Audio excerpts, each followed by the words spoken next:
What's up guys, it's Avery here. Recently somebody asked me if I could talk a little bit about what I would do if I were to start all over again, and in the terms of if I would have continued to invest in real estate and done the same things that I did, or if it would have made more sense to just invest in the stock market.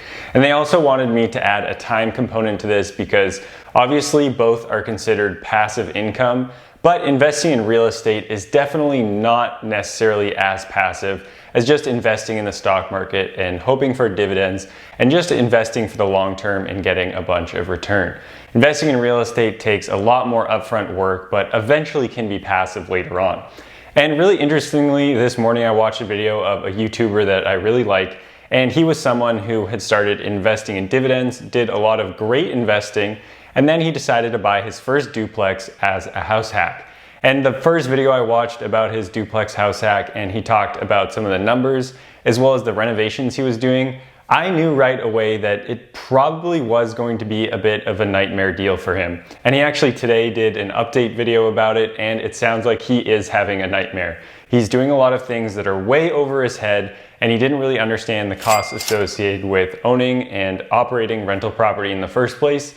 So I want to take those kind of things into consideration. Really, I'm just going to go through my actual example, where I put my money and what the opportunity cost of it would have been if I invested in the stock market. And I don't just invest all of my money in real estate, I also invest a lot of my money into low-cost index funds and ETFs and do a lot more passive investing. Those really are my two main investment vehicles, as well as a little bit of crypto interest. So if that sounds cool to you, and if you're wondering if you should dive into real estate or continue to invest in stocks and only do that because you're worried about the time component, make sure you go ahead, stick through to the end of the video, and I'll talk about different things that you can do on each path that you could take. And make sure that you go down, hit that like button, and we can get right into it. All right, so if you guys have been following the channel, you know I bought a couple of properties, and I bought my first one back in March of 2019, and I was able to do so with a 3.5% down payment, as well as getting 70% of my closing costs paid for by the lender and the seller. So I had a $21,000 amount in order to acquire that first property. And it needed some work. There were some things that I had to do throughout the first year. And I spent around $25,000 in that first year or so in order to get everything up and running. And a lot of the things that I did were of my own work. I spent a ton of hours, and I mean a ton of hours, watching YouTube videos on how to figure out how I could renovate my place. I ended up renovating the floors, painting the entire unit, eventually doing the bathroom over, as well as a ton of other renovations, and I had never done anything remotely close to being somewhat handy in general whatsoever. As well as I had to pay for some other stuff like electrical upgrades. The roof actually ended up having to get fixed. So there were a decent amount of costs associated with owning that property. And before I even purchased property, I spent multiple hours networking, finding people who could help me be able to do this transaction. So real estate agent, lender, was on multiple calls, talking to a ton of other real estate investors, figuring out what area I should buy in, spending a ton of time every single night just analyzing deals so that I could get comfortable with it, running the numbers and knowing what I could do. And then once I bought the property, I spent every waking hour outside of work at that property for 6 weeks straight renovating it. I would get home from work. I actually wouldn't even get home. I would go to work, and then right at 4:30, I would leave, get to the property at 5:30, and then work until about 8:30 or 9 o'clock, get home to my apartment, and then eat dinner, and then do it all again the next day. And then come the weekend, Friday, got there at the same time and spent basically every single hour there on the weekend, other than the fact when I was getting groceries from the grocery store. And once I moved in, things definitely slowed down. And then once I got a tenant, things slowed down even more. And then after about 3 to 6 months of ownership of that property, I maybe spent about, let's say, 5 hours every other week doing work on the property. And now that it's fairly stabilized, I've fixed just about everything at the property, and I am managing from a distance, I now probably spend a cumulative 2 to 3 hours a month working on that property and managing it and doing the bookkeeping and everything like that. Okay, so that was a lot of money, $46,000 that I spent over the course of a year or so in order to get into that property. But I was really only able to afford that $25,000 to $30,000 worth of work that I spent on the property, because I went from paying $1,100 a month in rent to paying negative $300 a month in rent. So that obviously helped fund a lot of the stuff that I was doing at the property, which made a huge difference. If I hadn't had that property, I would still be paying a lot more in rent, and I wouldn't have gotten that amount of money. So that obviously plays a big role. So even though I spent a lot of time, there was a lot of great output. And then in year 2, I only spent about $1,250 or $1,500 in order to keep that property maintained.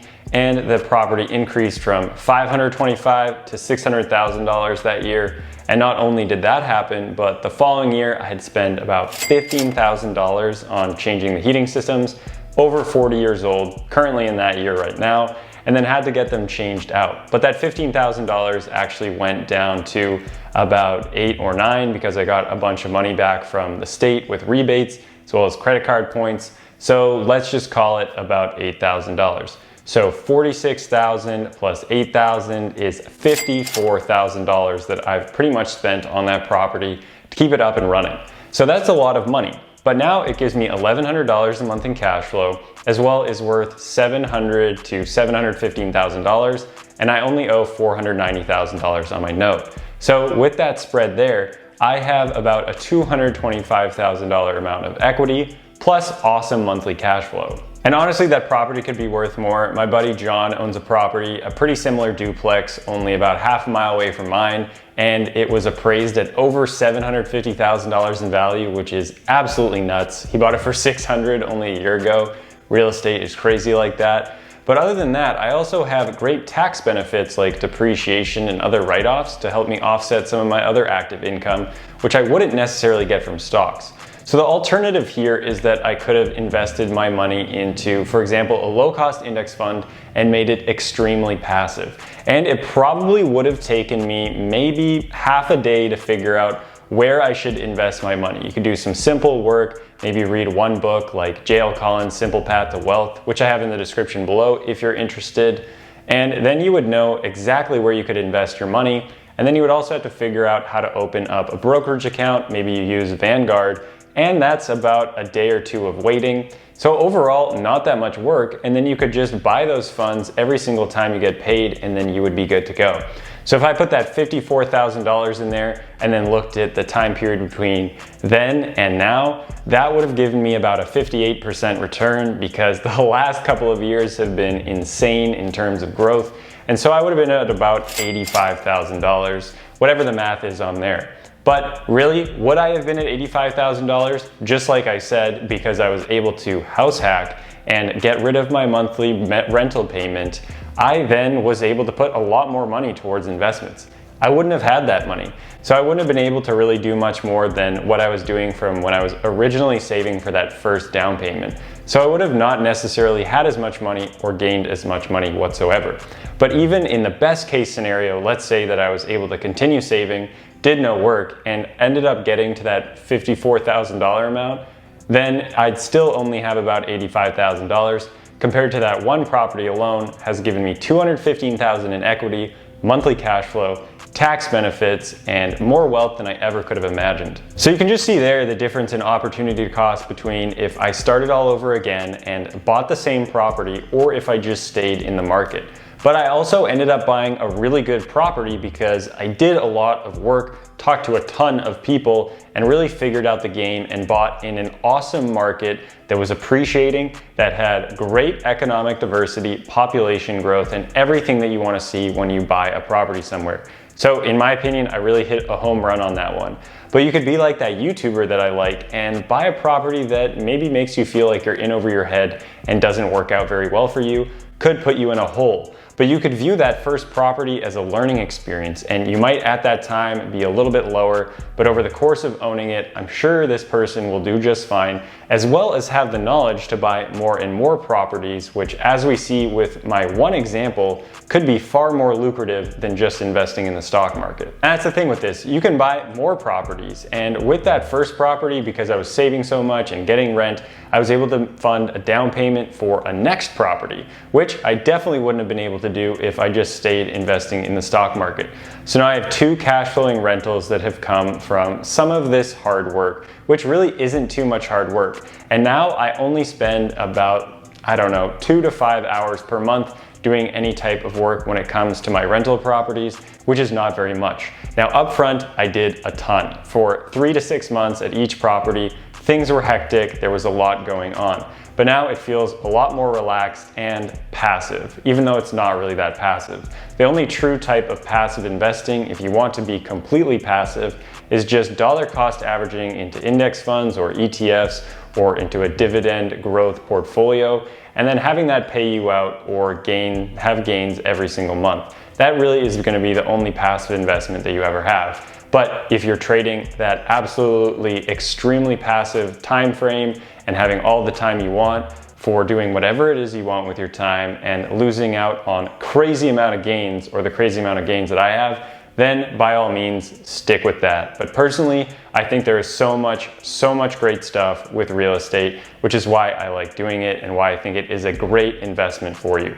And the other thing that I haven't done yet that I'm going to be able to do in the next couple of years is pull cash out of both of my properties and then be able to fund more and more properties, or take the current single family home that I'm living in, having done some of these renovations, do a home equity line of credit, buy more properties. You can't really buy more stocks with other stocks. There's no doubt in my mind that real estate has left me about 4 to 5 times better off monetarily than if I didn't invest in real estate and only invested in the stock market.